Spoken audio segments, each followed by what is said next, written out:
지난 시간에 우리가 이 성막해서 지성소와 이제 성소를 이제 어떻게 만들었는가 그 내용을 이제 살펴봤고, 그 다음에 휘장까지 이제 살펴봤습니다.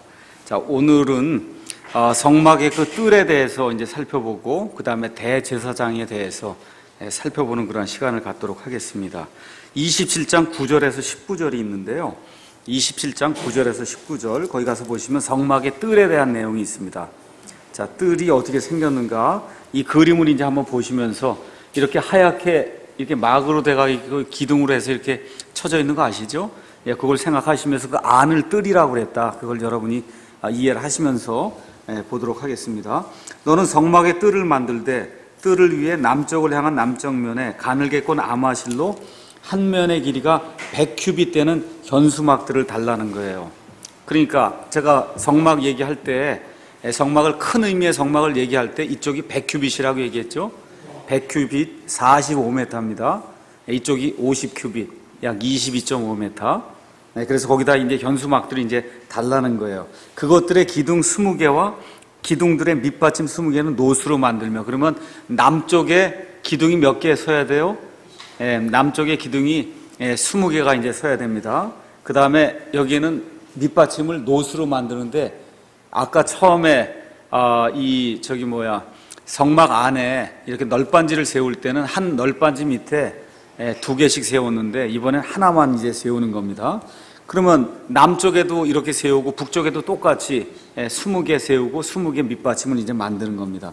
11절, 북쪽면에도 마찬가지로 길이 방향으로 길이가 100규빗 되는 현수막들을 달되 그것의 기둥 20개와 그것들의 기둥들의 밑받침 20개는 노수로 만들며 그 기둥들의 갈고리들과 띠들은 은으로 만들지니라. 이제 이렇게 이제 되어 있습니다. 자, 이렇게 해서 남쪽 북쪽 했으면 이제 서쪽으로 해야 될 거 아닙니까? 그래서 12절, 서쪽 면의 뜰의 너비에 50규빗의 현수막들을 달되 그것들의 기둥이 10개, 그것들의 밑받침이 10개가 되게 이제 그렇게 하라는 거예요. 이쪽엔 20개, 이쪽에도 20개, 이쪽으로는 10개 이렇게 이제 세우라고 이제 말씀해 주셨고, 그 다음에 동쪽을 향한 동쪽 면에서 뜰의 너비는 50규빗. 그러니까 여기 동쪽은 여기 사람이 들어가는 입구를 얘기하는 겁니다. 이쪽도 50규빗이에요. 근데 거기 뭐라고 썼냐면은 14절에 문 2편의 현수막들이 15규빗. 2편이 왼쪽인지 뭐 오른쪽인지 우리가 알 수가 없는데, 문이 이렇게 있을 때 하여튼 한쪽이 15규빗, 문이 있을 때 다른 한쪽이 15규빗. 그럼 문 자체는 20규빗. 그렇게 되게 그렇게 만들라는 겁니다. 그래서 문 2편의 현수막들이 15규빗이며 그것들의 기둥이 3개, 밑받침이 3개가 되게 할 것이요. 그 다음에 저편의 현수막들이 15규빗이며 그것들의 기둥이 3개, 밑받침이 3개가 되게 이제 만들라는 겁니다. 16절에 뜰 문이 있는데, 뜰 문은 청색과 자주색과 주홍색 실과 가늘게 꼰 아마실로 바느질을 해서 만든 20규빗, 너비가 20규빗이고 현수막이 이제 있어야 된다. 그것들의 기둥이 4개, 그것들의 밑받침이 4개다. 이제 그렇게 이제 되어 있고요. 18절 가서 보니까 요약이 나온 거예요. 뜰의 길이는 100규빗, 100규빗입니다. 너비는 어디나 50규빗. 높이는 가는 아마실로 꼬아 만들어 5규빗으로 했다. 그럼 잘 보세요. 이 성막을 보세요. 성막의 저 안에 있는 지성소하고 성소는 높이가 몇 규빗입니까? 10규빗이고, 지금 밑에 이렇게 돌아가면서 이게 뜰을 만들었는데, 뜰 이 주변에 세워놓은 이 아마포 포장이 있죠? 포장은 몇 규빗? 5규빗이니까 밖에서 보면 위에 있는 여기 안에 들어가 있는 성막과 이 지성소와 성소가 보였겠죠? 예, 그렇게 이제 만들어 놓았다. 예, 성경이 지금 그렇게 이야기를 하는 겁니다. 자, 그 다음에 이제 19절에 성막에서 섬길 때 쓰는 성막의 모든 기구와 성막의 말뚝들과 뜰의 말뚝들을 다 노수로 만들지니라. 말뚝은 이거 세우려고 하면 말뚝이 있어야 이제 세울 수가 있으니까 그 얘기는 이제 한 겁니다. 자, 그 다음에 지금 여기 성막의 뜰이라고 이렇게 해서 저기 나왔는데, 저 성막 뜰은 이제 이스라엘 사람들을 위한 뜰이에요. 이방인은 못 들어와요. 이스라엘 사람만 들어와요. 그러니까 이방인이 이 안에 들어오려면 유대인으로 개종을 해야 됩니다. 개종을. 그래서 물론 제사장은 이제 그 안에 들어가고, 그래서 이스라엘 사람들을 위한 그와 같은 뜰이다. 그렇게 이제 우리가 살펴볼 수 있고요. 자, 그러면 이제 성막에 대한 모든 것은 우리가 다 한 겁니다. 저 안에 있는 성소, 지성소까지 일단 다 얘기했고, 그런 것들의 그 의미에 대해서도 이야기했고, 제가 이제 이거를 준비하면서 성막에 대한 책들을 제가 3권인가 4권을 이렇게 쭉 이렇게 보는데, 그 안에 너무 그 불필요한 내용들이 많더라고요. 뭐 그 안에 그 칼라가 4개로 돼 있는 게 동서남북을 얘기하고 여러 종류 뭘 얘기한다 그러면 하여튼 불필요한 그런 얘기들이 너무 많거든요. 그래서 제가 봤을 때는 더 이상 다른 것은 그렇게 필요가 없을 것 같고, 이 정도 이야기하면 이 예수님과 이 성막과의 관계가 어떤 거다, 그리고 이 정도 이야기하면 알지 않겠는가. 여기 있는 그 뜰이 왜 여기 이 아마포로 만든 이 휘장이 왜 5큐빗이냐, 5큐빗까지 왜 그런 것까지 알 필요 없다는 거죠. 그걸 모르니까 이것저것 추측을 하거든요. 그렇게 할 필요 없어요. 성경에 안 나와 있으면 그냥 있는 것까지만 알면 끝나는 거예요. 자, 그러면 이제 마지막으로 성막에 대한 건 다 했으니까, 그럼 성막을 섬기는 그런 사람이 있어야 될 거 아니에요. 그렇죠? 이 모든 걸 이제 이 희생 예물을 드리고 하는 그런 일들을 이제 하는 사람이 있어야 되는데요. 그 사람이 여기 나와 있는 제사장입니다. 제사장은 2 종류가 있어요. 일반 제사장이 있고, 그 다음에 대제사장이 있는데, 여러분이 개역 성경을 이제 읽어보시면은 이 대제사장과 수제사장을 구분을 하지 않았어요. 그래서 여기 아론을 가리켜서 이야기할 때 수제사장, 영어로는 chief라는 얘기 아시죠? chief priest라고 할 때가 있고 high priest라고 할 때가 있어요. 그래서 여러분이 신약 성경에 가서 보시면 대제사장은 원칙적으로 1명이 돼야 됩니다. 1명. 근데 수제사장은 여러 명이 있을 수 있어요.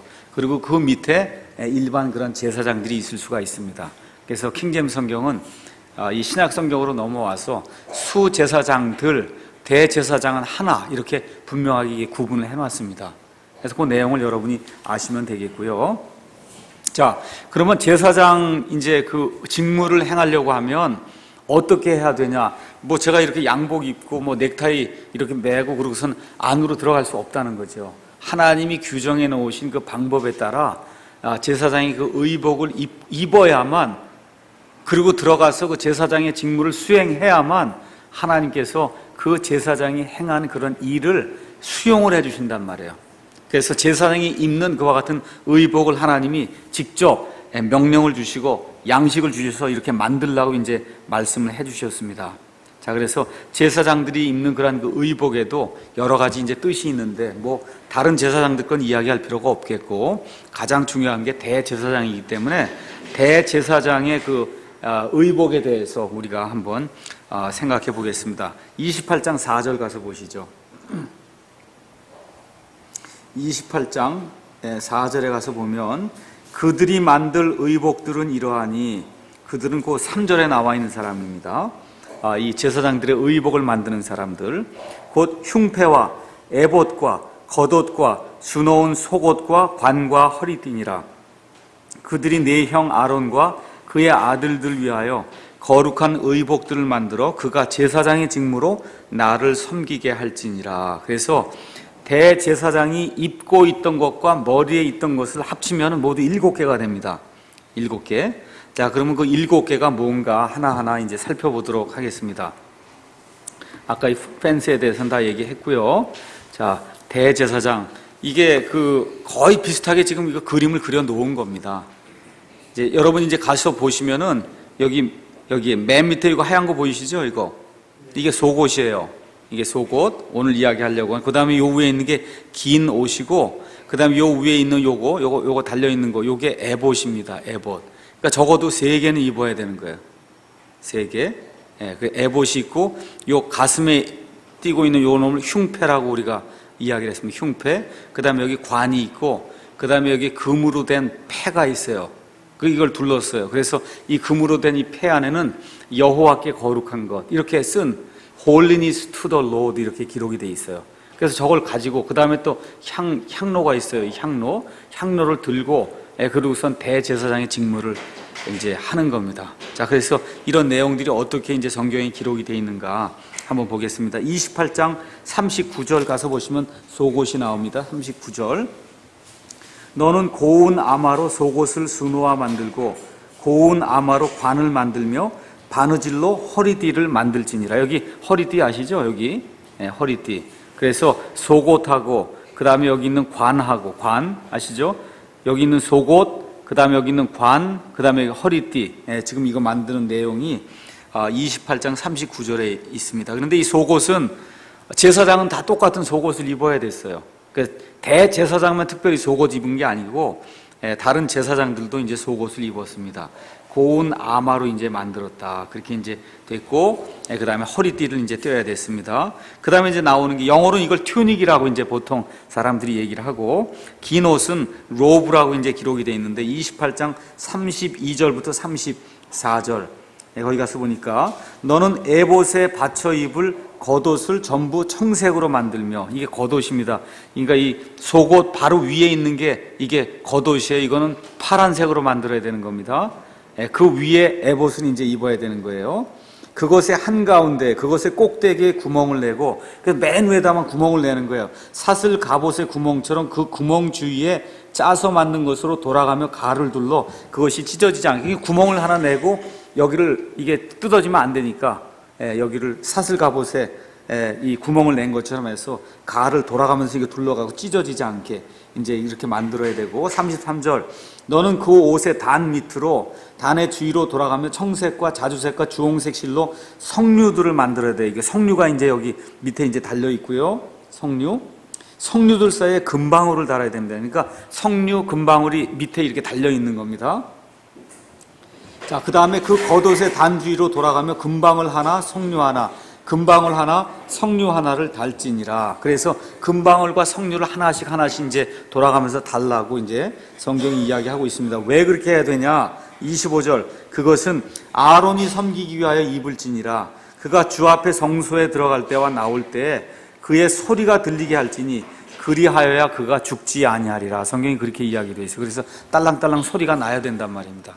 딸랑딸랑 소리가. 그리고 실질적으로 이 대제사장은 우리가 보기엔 이거 이스라엘의 이 모든 그 제사 임무를 담당한 사람이니까 이게 임무가 굉장히 높고 하여튼 지위가 굉장히 높으니까 이게 무조건 좋은 거겠죠 이렇게 생각하시는데, 이 안에 잘못 들어가면 그냥 즉사하는 거예요.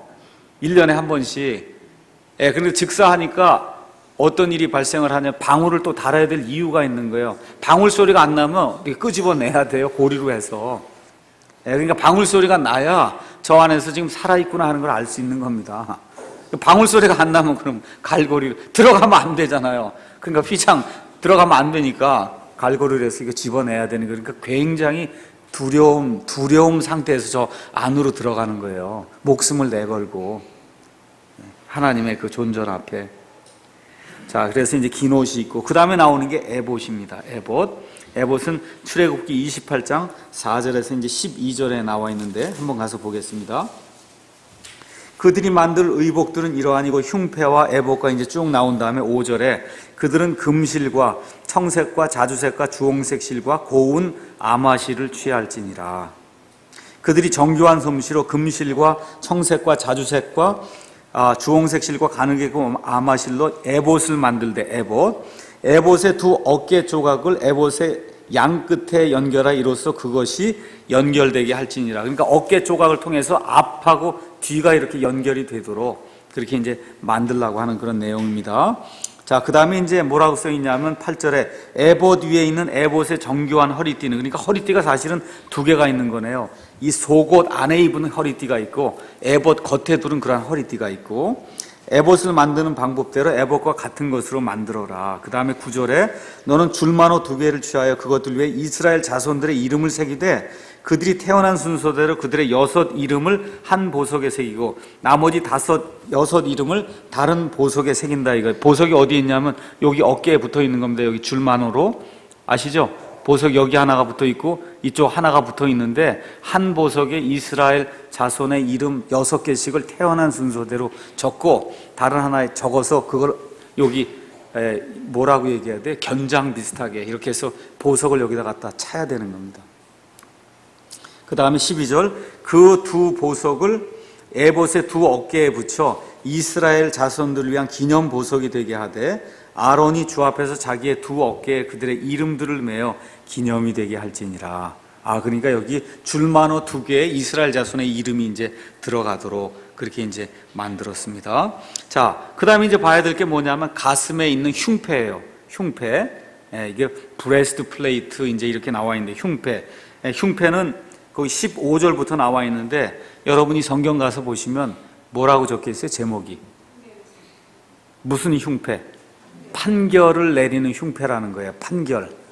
그러니까 이건 뭐냐면 이 흉패에 이제 좀 이따 이제 읽겠지만 그 안에 둠밈과 우림이라고 하는 그런 돌이 있었어요. 그래서 그 둠밈과 우림을 가지고 하나님의 뜻이 이겁니까 저겁니까 하나님이 판단을 내려주십시오. 그런 일들을 했단 말이에요. 과거에.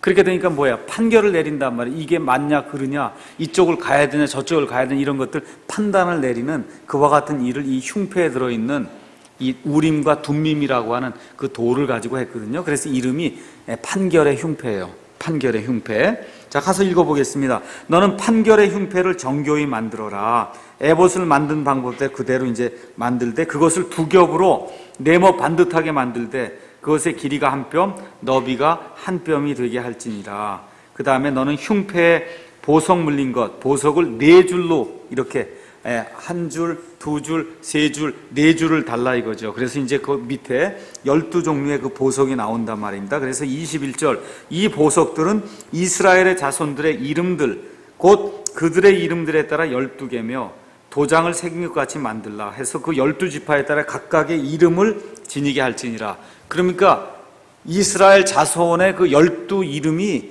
결국 두 번 들어가는 거네요. 여기 가슴, 여기 들어가는 줄만호에도 한번 새겨지고, 그렇죠? 그 다음에 어디에 새겨져요? 여기 흉패 안에도 새겨지고, 그렇죠? 그 다음에 22절, 너는 흉패 위에 순금으로 꼰 곳의 끝에 사슬들을 만들고, 사슬 보이세요? 이후에 여기 가슴 위로 요거 사슬 있는 거 보이세요? 보이죠? 사슬들을 만들라는 겁니다. 그 끝에 이제 두 고리를 달며 두 개 이제 사슬을 달아라 이제 그 얘기를 하고 25절에 그 두 개의 꼰 사슬의 다른 두 끝을 두 개의 장식핀에 고정시키며 그것들을 에봇의 앞쪽에 있는 에봇의 어깨 조각들에 이제 달아라 이제 이 얘기를 했습니다. 그 이제 다 다른 다음에 그 다음에 뭐라고 이제 얘기가 나오냐 하면은 29절 아론이 성소에 들어갈 때에는 자기 가슴에 놓인 판결의 흉패에 이스라엘의 자손들의 이름들을 지니고 들어가 주 앞에서 항상 기념물로 삼을지니라. 그 다음에 30절 너는 우림과 둠밈을 판결의 흉패 안에 판결의 흉패를 두 겹으로 만들려고 그랬잖아요. 그 두 겹으로 만든 것 안에다가 우림과 둠밈을 넣는데 우림과 둠밈이 구체적으로 무슨 돌이냐 그건 모릅니다.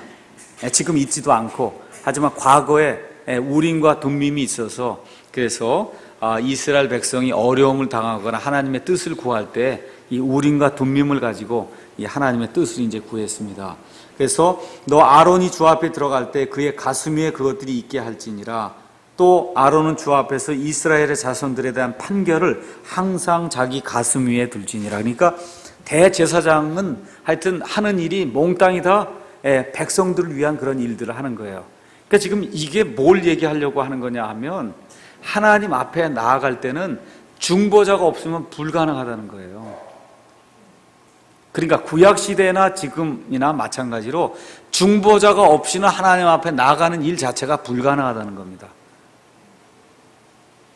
이해하시겠죠?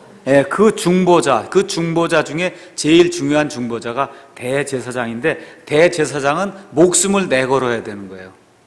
목숨을 내걸어야 돼. 그 정도로 이게 두려운 그런 일이었다. 자, 그 다음에 이제 허리띠 얘기가 나와서 허리띠 이제 여러분이 보시면 되겠고, 그 다음에 이제, 여기 쭉 나오네요. 자, 이 1번 아까 보셨죠? 속옷, 2번이 겉옷 나온 거 보셨죠? 그 다음에 에봇, 이게 세 번째 나와 있는 거 보셨고, 그 다음에 여기 돌 이게 나와 있는 거 보셨고, 그 다음에 흉패, 우림과 둠밈, 여기까지 이제 다 본 겁니다. 그 다음에 돌 이렇게 네 줄로 돼서 세 개씩 이렇게 나와 있는 것도 다 보셨고, 자, 이제 나와 있는 게 뭐냐면 금패예요. 금패는 이게 관인데 관은 아마로 만든 겁니다. 아마관이에요. 그 관 밑에 이 이마 바로 위에다가 금으로 다 이렇게 둘러놓은 게 있어요. 그걸 우리가 금패라고 얘기했습니다. 28장 36절에 너는 순금으로 패를 만들어 도장을 새긴 것 같이 그 위에 주께 거룩한 것이다. 이렇게 새기라는 겁니다. 주께 거룩한 것. 그러니까 이 주께 거룩한 게 이 대제사장 자체도 거룩하고 대제사장이 입고 있는 모든 것도 거룩하고 또 대제사장이 대표하고 있는 게 누구예요? 이스라엘 백성이거든요. 이스라엘 백성도 거룩하고 그렇게 이제 패로에다가 이걸 새겨서 그러고는 그런 상태로 하나님 앞에 들어가라는 거예요. 그러니까 뭘 얘기하는 거예요? 하나님의 근본 속성이 뭐라고요? 거룩함이라는 거예요. 하여튼 하나님 앞에 쓰려면 거룩해야 쓰지 무슨 사랑 뭐 이런 거 갖고는 안 씁니다. 쓸 수가 없어요. 하나님 앞에 쓸 때는 하여튼 무조건 홀리니스예요. 거룩해야 돼요. 하나님 앞에 쓸 때. 그래서 우리가 기본적으로 교회에서 매일같이 거룩한 생활을 해야 된다. 이 이야기를 이렇게 강조하는 거예요. 그러니까 열린 예배 한다 그러고 꽝꽝대고 그냥 젊은 애들 귀 뚫고 나와갖고 여기서 소리 지르고 이렇게 뭐 노래한다 그러고 그 안에 거룩함이 없기 때문에 그 예배가 아니라는 거예요. 그 예배가 아닙니다, 그거.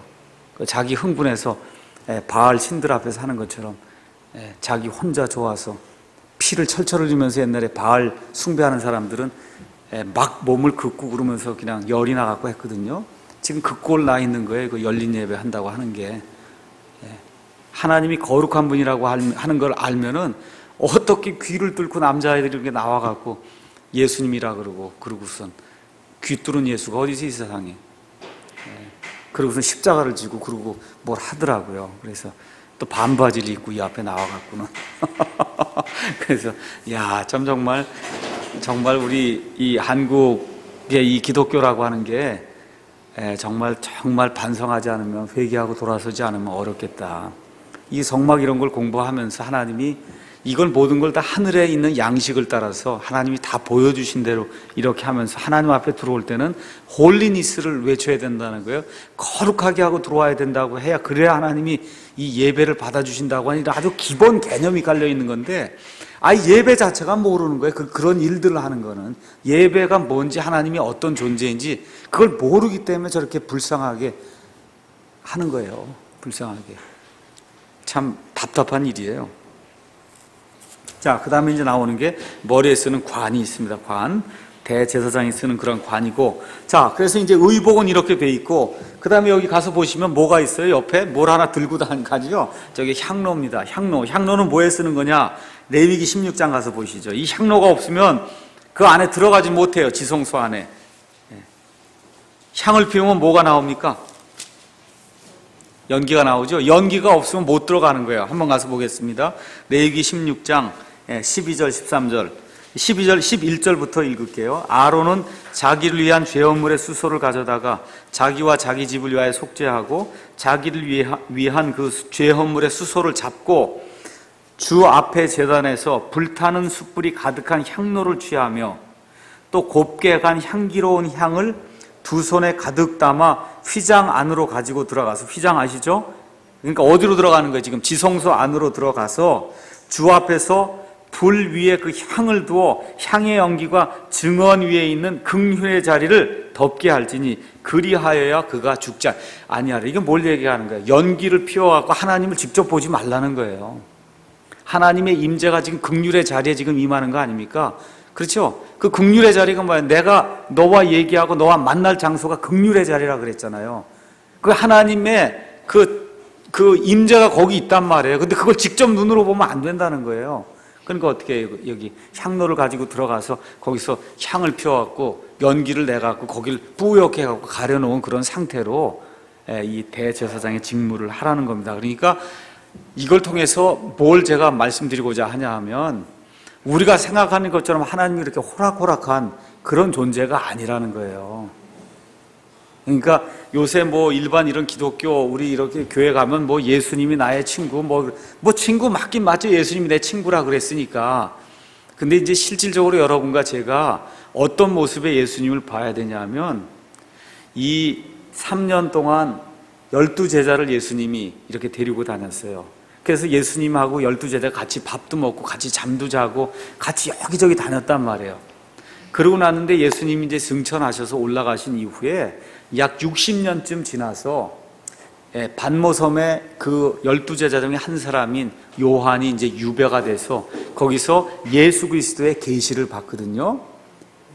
그래서 그 자기하고 말씀하시는 분, 그분 누군 줄 알았겠어요. 옛날에 같이 밥도 먹고, 그렇죠? 같이 이렇게 돌아다니고 잠도 자고, 또 이 요한은 그 예수님의 품에 기대갖고, 배반할 자가 누구라고 물으라고 이제 베드로가 그러니까 누굽니까 묻기도 하고, 이런 예수님이었는데 60년 있다가 이 계시록이 주어질 때 가서 예수님하고 딱 쳐다보니까 여기 나와 있는 이 모습의 예수님이에요.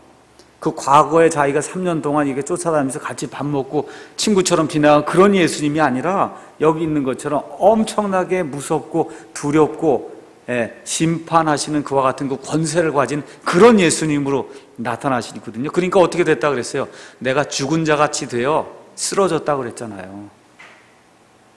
그러니까 우리가 뭐 매일같이 그런 하나님만 생각하면 못 살겠죠.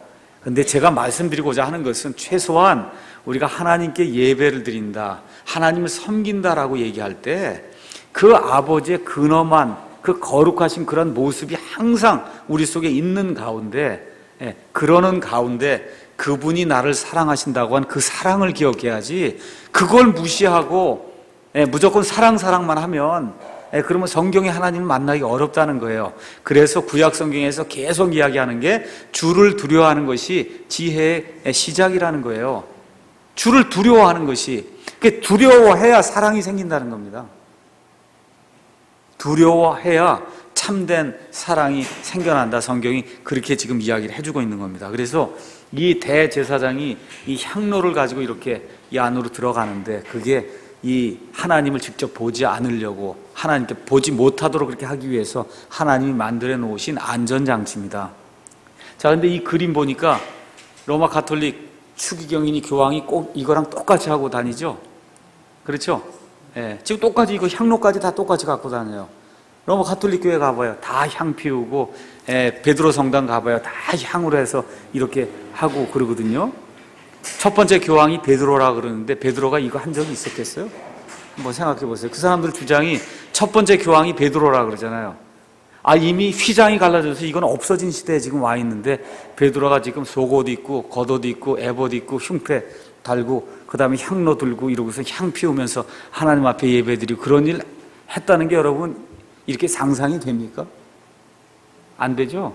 이건 구약 시대에 가능했다는 거예요. 그래서 이름이 프리스트예요. 그래서 천주교 신부도 프리스트예요. 프리스트. 그렇기 때문에 우리가 신부님 그러면 안 돼요. 하나님 아버지 그렇게 부르는 거기 때문에. 그래서 가능한 한 사제라고 불러야 됩니다. 사제요. 제사장이에요. 제사장. 그래서 박도식 신부님 그러면 박도식 하나님 아버지 그렇게 부르는 거예요. 그렇게 하면 안 된다고 성경이 이야기하고 있는 겁니다. 그래서 하나님이 가장 미워하시는, 기독교를 닮았는데 기독교가 아닌 거, 너무나 슈퍼이단, 그게 카톨릭입니다. 왜 그래요? 이미 휘장이 갈라져서 하나님 앞에 직통 나아갈 수 있는 그런 길을 하나님이 열어줬는데 그냥 휘장을 다시 꼬매갖고서는, 그렇죠? 하나님 앞에 못 나가게 하고 신부들 앞에 가서 무릎 꿇고 죄를 회개하게 이렇게 만든 이런 시스템을 만들어 놨기 때문에 그런 걸 니골라당의 교리다 이제 그렇게 얘기하고, 그래서 하나님이 미워한다고 이제 이야기를 하는 겁니다. 자, 그래서 대제사장이 뭐 하는 건가 우리가 한번 히브리서를 통해서 한번 살펴보도록 하겠습니다. 히브리서 7장 가서 보겠습니다.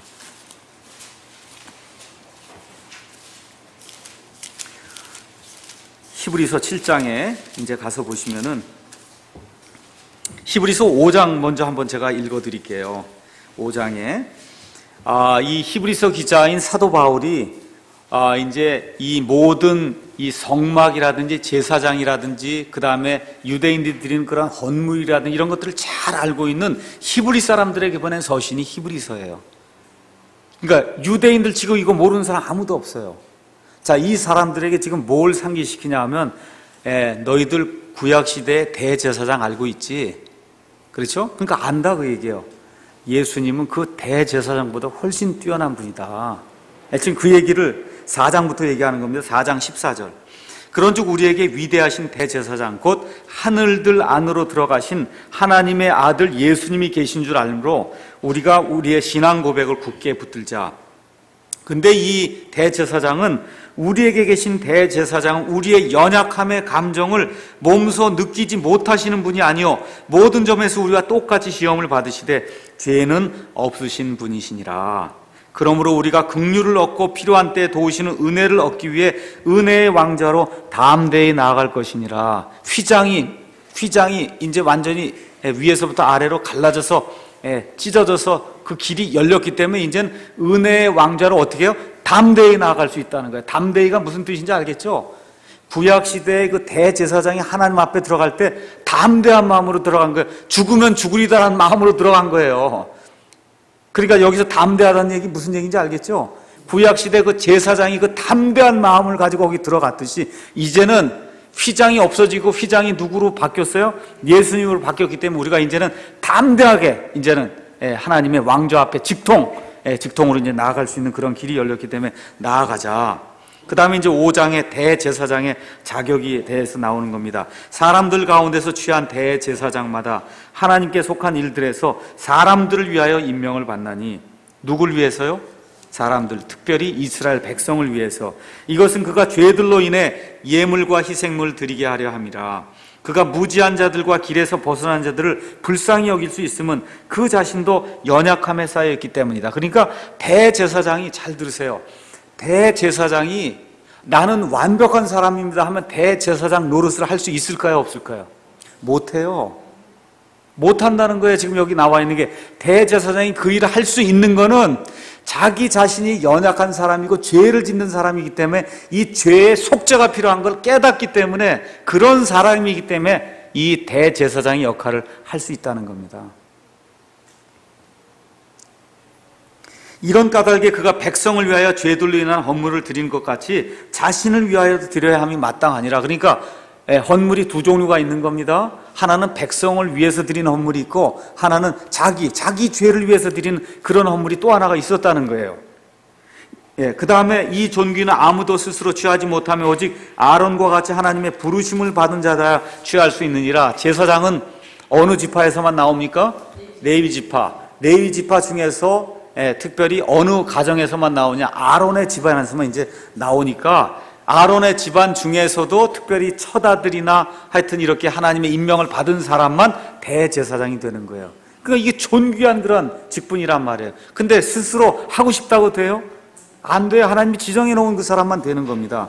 이와 같이 그리스도께서도 자신을 영화롭게 하여 대제사장이 되지 않냐시고, 그러니까 예수님이 나 하고 싶습니다 하고 대제사장이 된 게 아니라는 거예요. 이해하시겠어요? 아론이 하고 싶다고 해서 대제사장 됐습니까? 아니죠. 어떻게 해주셨어요? 하나님이 임명해 줬단 말이에요. 그러니까 우리 예수님도 하나님이 임명해 줬다는 거예요. 하나님이.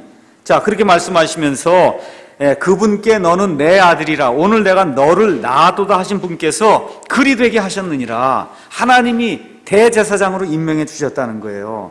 이것은 그분께서 또한 다른 곳에서 이르시기를 너는 멜기세덱의 계통에 따른 영원한 제사장이라 하심과 같으니라. 멜기세덱의 계통 아시겠죠? 레위 계통이 아니고 멜기세덱의 계통. 그분께서는 친히 육체로 거하는 동안에 자기를 사망으로부터 능히 구원하실 분에게 강렬한 부르짖음과 눈물과 기도와 간구를 드리셨고 또 친히 두려워하셨으므로 하나님께서 들으셨느니라. 두려워하셨다는 거 이해하시겠죠? 대제사장이 어떻게 했다고? 두려워했단 말이에요. 두려워했어요. 그러면 이게 예수님이 하나님보다 못한 거 아니냐, 이렇게 생각하시면 안 된다 그랬어요. 예수님은 하나님과 이 사람이 동시에 공존하는 그런 분이었어요. 그런 분. 이해하시겠죠?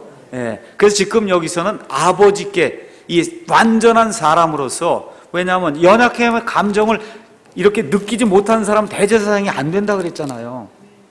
맞죠? 연약함의 감정을 다 갖고 있는 그런 분인데 죄는 없어야 되죠. 그러니까 하나님 아버지의 눈물로 부르짖고 간구했다고 지금 그렇게 이야기하는 겁니다. 그렇게 돼서 완전하게 되셨으므로 자기에게 순종하는 모든 사람들에게 영원한 구원의 창시자, 구원은 예수님이 이루어 주시는 겁니다. 하나님에 의해 멜기세덱의 계통에 따른 대제사장이라 불리셨느니라. 이 멜기세덱에 관하여 우리가 말할 것이 많으나 너희가 듣는 것이 두나무로 말하기가 어려움이라. 이렇게 이제 다 얘기했단 말이에요. 그래서 멜기세덱 얘기는 지금 못하겠다. 그러고 나서 이제 6장 끝으로 이제 넘어가셔갖고 이제 얘기가 이제 나오는 겁니다. 6장 20절에 앞서 달려가신 분 곧 예수님께서 멜기세덱의 계통에 따라 영원토록 대제사장이 되사 우리를 위해 휘장 안으로 들어가셨느니라. 지금 그렇게 이야기를 하고 있는 겁니다. 자, 그래서 앞에는 멜기세덱에 대해서 얘기할 수 없다고 하고 이제 드디어 7장에 가서 멜기세덱과 예수님과의 관계를 설명을 해주는 겁니다. 이 멜기세덱은 살렘 왕이요 지극히 높으신 하나님의 제사장이니라. 여러분 아시다시피 그가 왕들을 살육하고 돌아오는 아브라함을 만나 그를 축복했단 말이에요. 아시죠? 예, 창세기에 나오는 그 내용을 여러분 다 이제 창세기 몇 장 내용입니까 이게? 예, 창세기 14장에 나오는 그런 내용입니다. 예, 그래서 롯이 잡혀갔을 때 아브라함이 자기가 훈련시킨 사람들을 데리고 가서 그래서 롯을 데리고 오고 많은 탈취물을 빼앗아 오고 이렇게 될 때 멜기세덱이 나타났어요. 근데 멜기세덱이 누구냐 하면 하나님의 제사장이다. 지금 그렇게 이야기를 하고 있는 겁니다. 그 이름을 해석하면 첫째로 의의 왕, 아브라함도 모든 것의 10분의 1을 그에게 주었느니라. 그 이름을 해석하면 첫째로 의의 왕이요 다음은 살렘 왕이니 곧 화평의 왕이다. 살렘은 뜻이 화평이란 뜻입니다. 그는 아버지도 없고 어머니도 없고 혈통도 없고 시작한 날도 없고 생명의 끝도 없어 오직 하나님의 아들과 같이 되어 항상 제사장으로 있느니라. 멜기세덱은 창세기 14장에 한번 갑자기 나타났다가 갑자기 사라진 이후로는 한 번도 성경에 나오지 않아요. 그렇잖아요. 그래서 지금 여기서 그 얘기를 하는 거예요. 아버지도 없고 어머니도 없고 혈통도 없고 시작한 날도 없고 그렇게 돼갖고 항상 제사장으로 있다는 거예요. 근데 땅에 있는 제사장들은 항상 있습니까? 아니면 한 사람 있다가 죽었다가 또 생기고 또 생기고 그래요. 그렇죠? 그 얘기를 하는 거예요. 이제 이 사람이 얼마나 위대한가 깊이 생각해보라. 심지어 족장 아브라함도 노획물의 10분의 1을 그에게 주었느니라.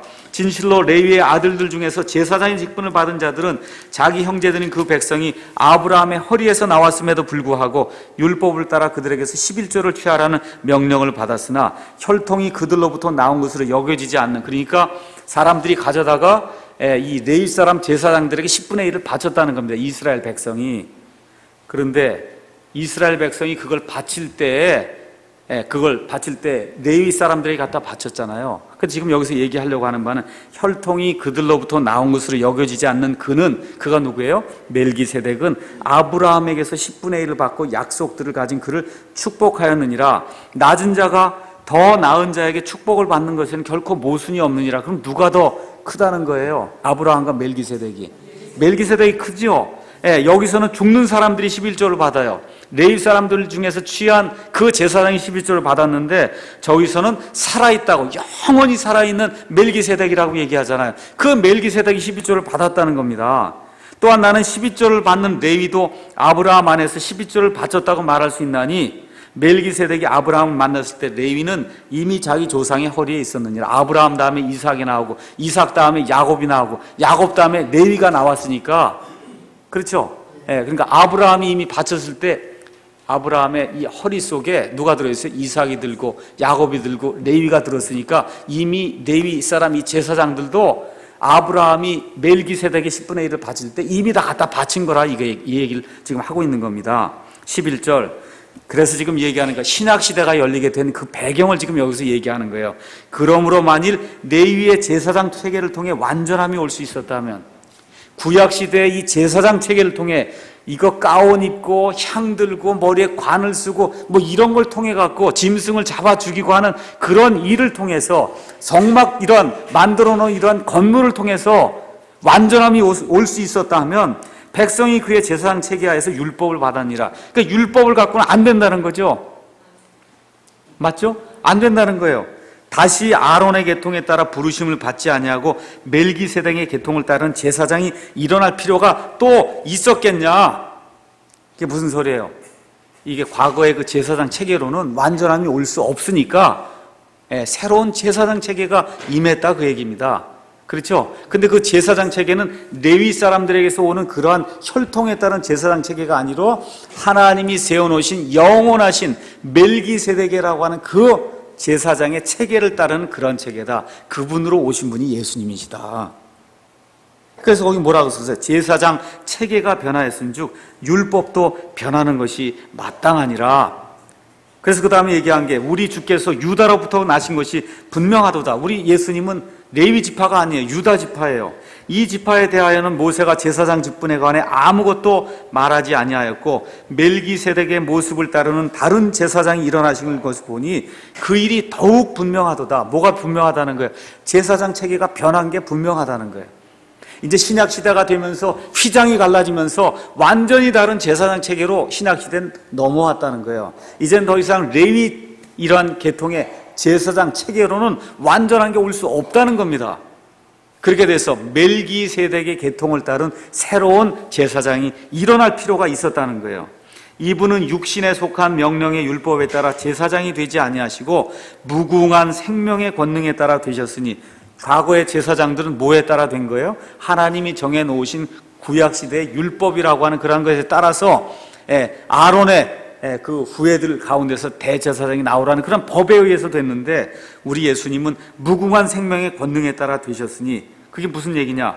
17절. 왜냐하면 그분께서 증언하시기를 너는 멜기세덱의 계통에 따른 영원한 제사장이라 하시기 때문이니라. 원래 그 17절에도 for가 붙어 있는 겁니다. for. 왜냐하면 무궁한 생명의 권능이 뭐예요? 멜기세덱이 영원히 산다, 그 얘기입니다.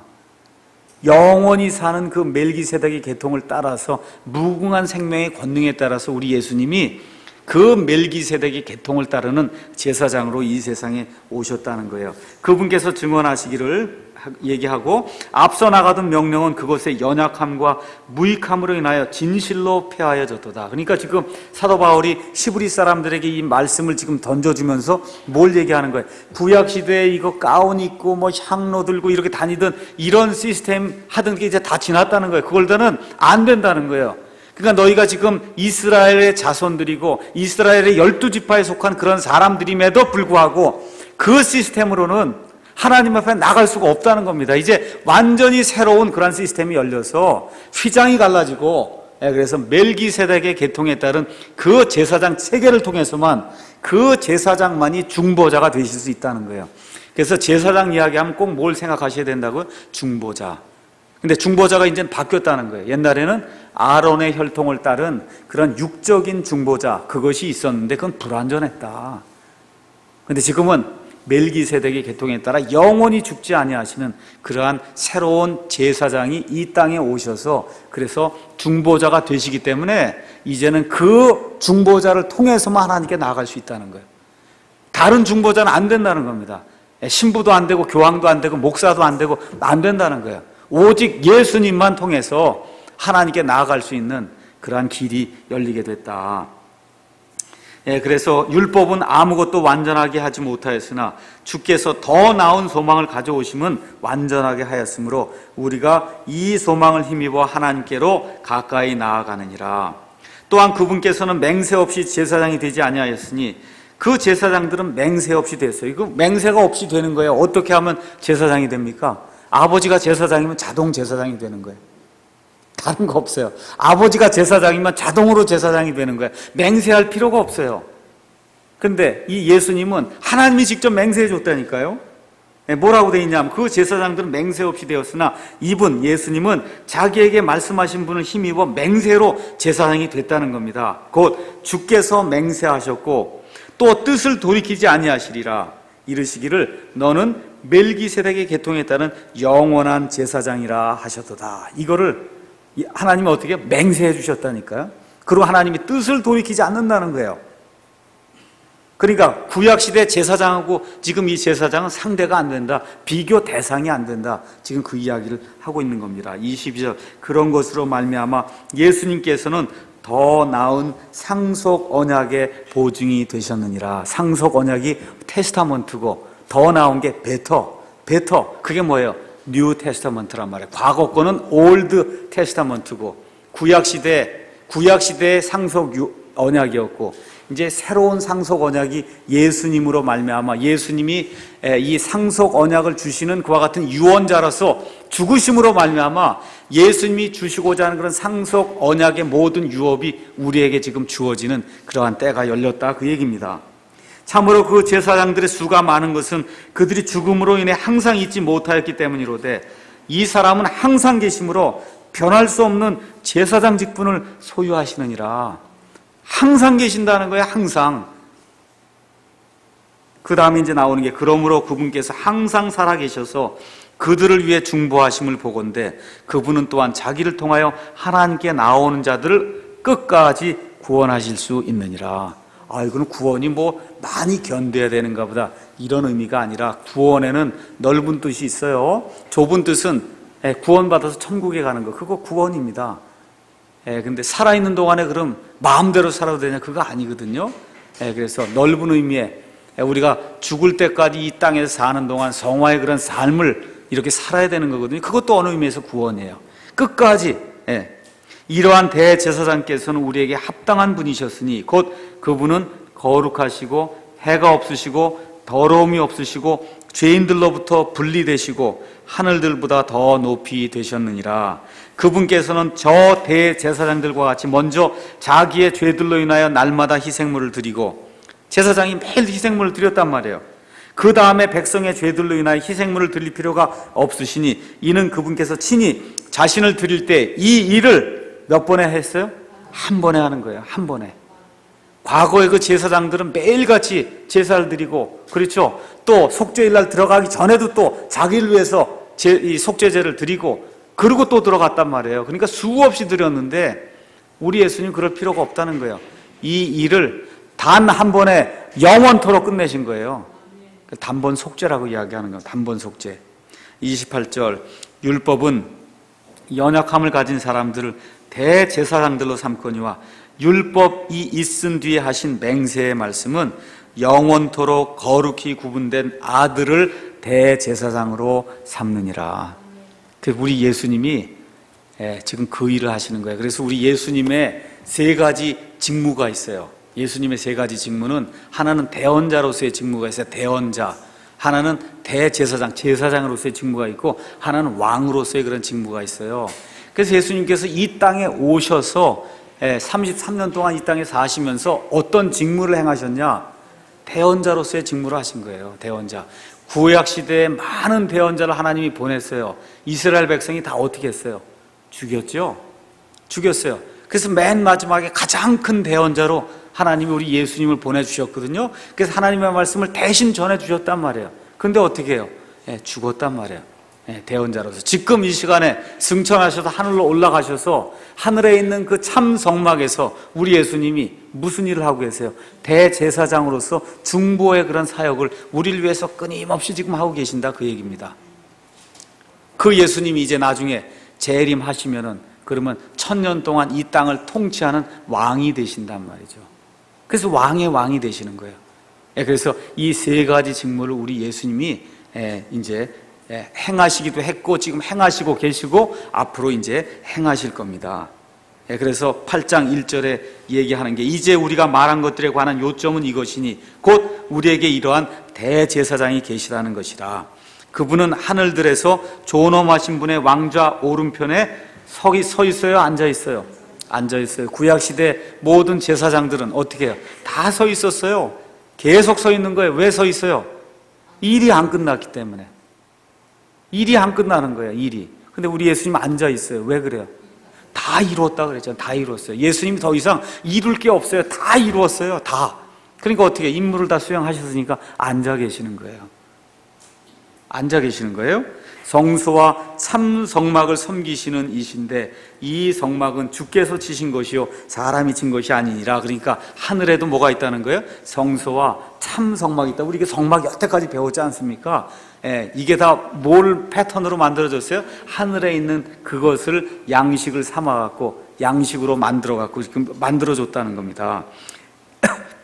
대제사장마다 임명을 받아 예물과 희생물을 드리나니 그러므로 이 사람도 무엇인가 드릴 것이 있어야 함이 마땅하도다. 만일 그분께서 땅에 계셨더라면 제사장이 되지 아니하셨을 터이니 이는 율법에 따라 예물 드리는 제사장들이 있기 때문이라. 이 제사장들은 모세가 성막을 만들려 할 때 하나님께 권고받은 것과 같이 하늘에 있는 것들의 본보기와 그림자를 섬기나니, 이 제사장이 섬기는 것은 실체가 아니라 뭐예요? 그림자와 본보기란 말이에요. 이제는 이걸 벗어야 됩니다. 우리 교회에서. 이 교회에서 이걸 벗어야 돼요. 구약시대에 행하던 그런 방식대로 생각하고, 하나님께 예배드리는 그런 방식으로 생각하고, 목사가 이 앞에서 설교하는 걸 구약시대 제사장이 설교하는 것 같이 하고, 헌금 드리는 걸 구약시대 하듯이 주일 성수 이런 게 하는 게 다 안식일 지키지 않은 이런 모든 거를 타파하는 것이, 그게 신약시대가 하는 그런 일이에요. 신약시대. 그래서 어떻게 해야 돼요? 영과 진리로 하나님께 나아가는, 그래서 성령님으로 본오게 하는 그런 일이 있어서 내 속에 영이 살아나는 가운데 이 하나님의 말씀이 진리를 가지고 그걸 섬길 줄 아는 그런 일이 우리 가운데 있을 때, 그래서 신약시대에 참된 그러한 교회가 될 수 있는 겁니다. 6절, 그러나 이제 그분께서 더욱 뛰어난 섬김의 직무를 얻으셨으며 그것에 의해 또한 그분은 더 나은 약속들 위에 세워진 훨씬 더 나은 언약의 중재자시니라. 그래서 히브리서에는 뭐가 많이 나와요? 영어 단어 베터가 많이 나오는 거야. 베터. 아시죠? 더 좋단 말이에요. 신약시대가 더 좋은 거예요. 말도 못하게 좋은 거예요. 구약시대에 비하면. 그림자와 본보기를 섬겼다니까. 저 짐승 가지고, 짐승 피 뿌리고 제사장이 이상한 옷 입고 그러고서 딸랑딸랑 소리를 내고 그 안에 들어가고 하면서 뭘 했어요? 그림자와 본보기를 섬겼어요. 지금 어때요? 참된 분을 섬기는 때가 됐으니까 이거는 뭐 복도 말로 표현할 수 없는 그런 복을 우리가 지금 누리고 있는 거예요. 이건 비교가 안 되는 걸 지금 누리고 있는 거예요. 구약시대 그 많은 제사장들하고 이 예수님 이 대제사장은 비교가 안 되잖아요. 성도들도 똑같은 거예요. 구약시대 이스라엘 사람들하고 우리하고는 비교가 안 되는 거예요. 그래서 예수님이 뭐라 그랬어요? 여자가 낳은 이 사람들 가운데 침례자 요한보다 큰 사람이 없다. 근데 하늘의 왕국에서는 가장 작은 자가 침례자 요한보다 크다고 얘기하는 거예요. 여러분 이해하시겠어요? 네. 엄청난 시대에 지금 우리가 살고 있는 겁니다. 참 감사드려야 됩니다. 오늘 일단 여기까지 하겠습니다.